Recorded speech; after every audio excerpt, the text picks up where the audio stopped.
It was the night before the summer solstice in 1993. There were 3.9 seconds left on the clock. It was one of the greatest moments of my childhood. My entire outfit was from the Limited 2. A sleeveless white shirt with a pleated cotton clown-collared neckline and short purple shorts. We were in the front of the house in my dad's office. We called it the den. Wood everywhere with a black couch and chair and ottoman. One of the windows overlooked the driveway. The other two overlooked the neighbor's basketball hoop. Basketball was everywhere in those days.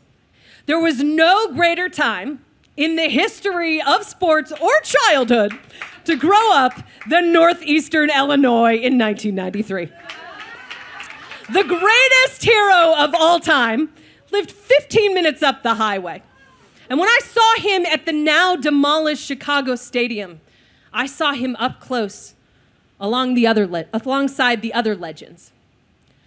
Horace Grant was my favorite. Oh, amazing.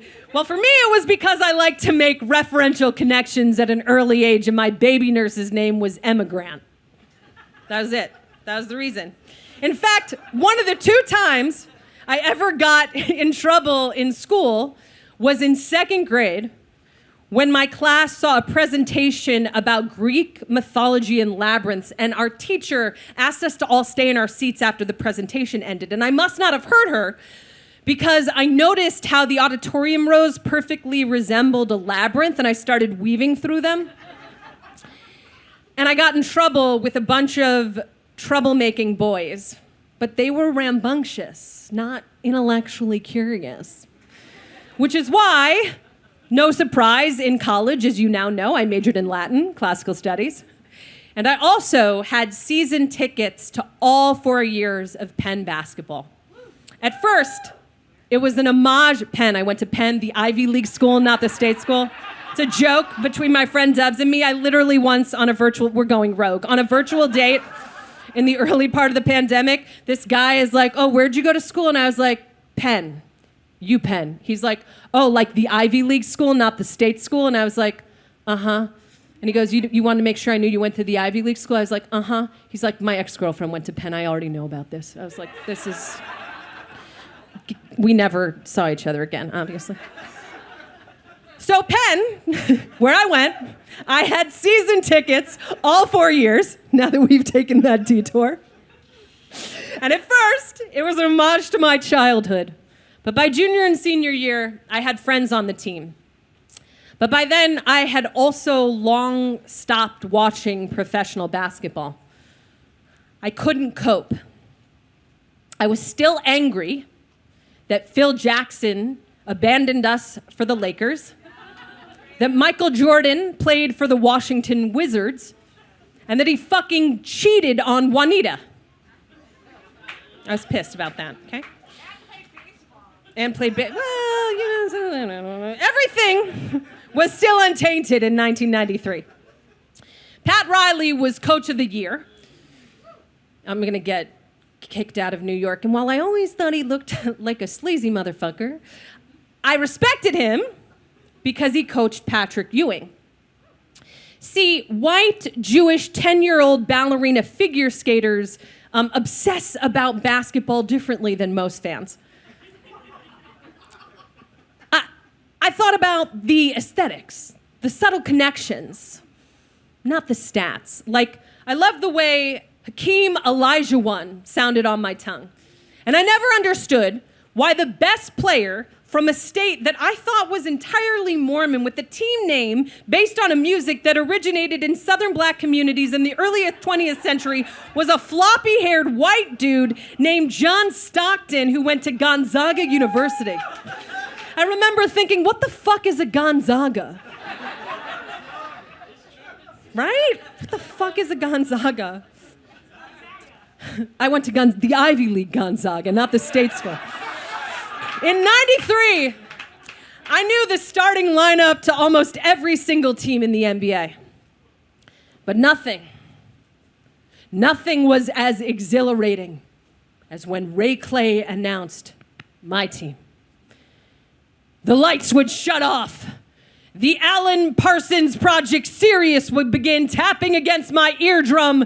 Da-na-na-na-na-na-na-na-na-na-na-na-na. Bum, bum. A handful of spotlights would massage the crowd, pausing on the 91 and 92 championship banner. The red mascot would flash on the Jumbotron. And now, the starting lineup for your world champion Chicago Bulls. Clay elongated the "and" with a grunting grind. His Midwest lilt punctured starting in Chicago. We stood there cheering, clapping, all of us together. In forward from Clemson, 6'10", Horace Grant. A 6'7" forward from Central Arkansas, Scottie Pippen. The man in the middle from San Francisco, 7'1", Bill Cartwright. A 6'2" guard from Iowa, B.J. Armstrong. From North Carolina, at guard, 6'6", Michael Jordan. And then the awkwardly less enthusiastic and diplomatic, the head coach of the Bulls is Phil Jackson, added at the end. I still get chills when I watch archival footage of 1990's Chicago Bulls. It was the golden age of Rome before the Twin Towers collapsed. And Carrie died of leg cancer, and Uncle Bob died of AIDS, and Kat asphyxiated in her sleep, and Josh got hit by a car, and Shay and Sam died in a porch collapse, and Helen died of lung cancer, and Chris died by suicide. It was before shit got tragic. I think that's why I didn't watch professional basketball for another 2 decades, and why I couldn't actively follow the Bulls after Josh died. I want to keep it all contained in the 3.9 seconds between John Paxson's three-pointer and Horace Grant's defensive jump that blocked the Suns' ball from journeying into the basket. If I can have one space of unpenetrated joy and bliss, it makes it possible to live with and beyond all of the tragedies. Everything's ephemeral.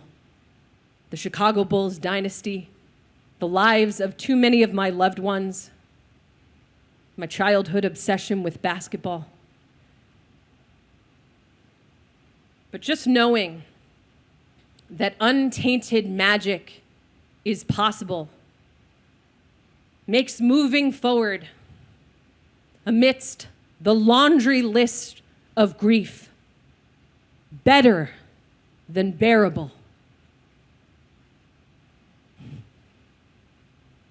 It makes it hopeful. Thank you.